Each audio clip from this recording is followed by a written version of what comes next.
एक समय की बात है। रामपुर नाम के एक छोटे से गांव में कन्हैया नाम का एक मेहनती लेकिन गरीब किसान रहता था। उसके साथ उसकी पत्नी सीता, बूढ़े पिता और एक नन्हा सा बेटा चीकू रहता था। कन्हैया के पास ज्यादा जमीन नहीं थी, बस आधा बीघा खेत था, जिससे किसी तरह घर का चूल्हा जलता था।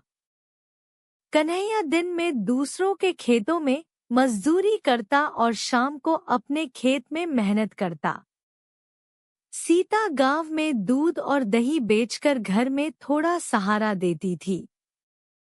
दूध ले लो, ताजा दूध ले लो। पूरा गांव सीता के दूध की तारीफ करता था। एक दिन गांव के सबसे अमीर आदमी लालचंद सेठ की गाय बीमार पड़ गई। सेठ जी पूरे गांव में घूमे लेकिन कोई उपाय नहीं मिला।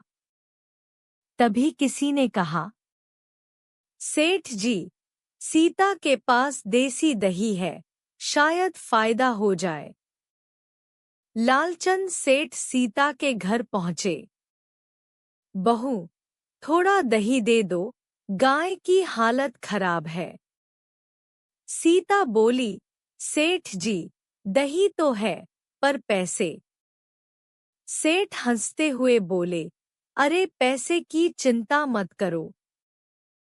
सीता ने बिना देर किए दही दे दिया।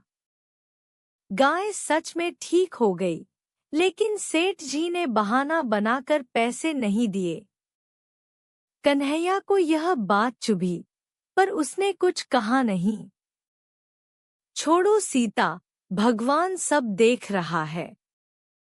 कुछ दिन बाद गांव में भयानक सूखा पड़ गया।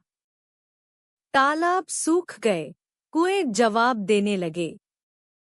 कन्हैया का खेत पूरी तरह बर्बाद होने लगा। सीता रोते हुए बोली, अब क्या होगा?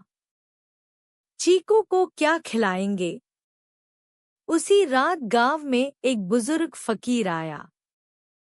बेटा, थोड़ा सा पानी मिल जाए तो जान बच जाए। घर में खुद के लिए भी मुश्किल से पानी था।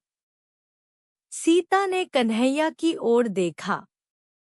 कन्हैया बोला, अगर हम इसे खाली हाथ भेज देंगे तो हम इंसान नहीं रहेंगे। उसने अपने हिस्से का पानी फकीर को दे दिया। फकीर ने जाते जाते कहा, बेटा, तूने आज जो दिया है उसका फल तुझे जरूर मिलेगा। अगली सुबह कन्हैया अपने खेत गया।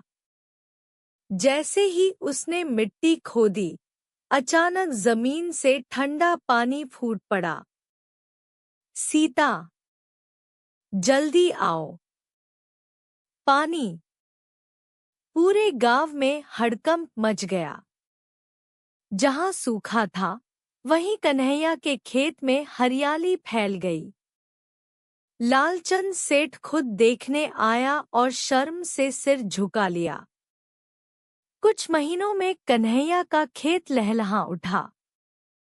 अनाज इतना हुआ कि गांव वालों की मदद भी करने लगा।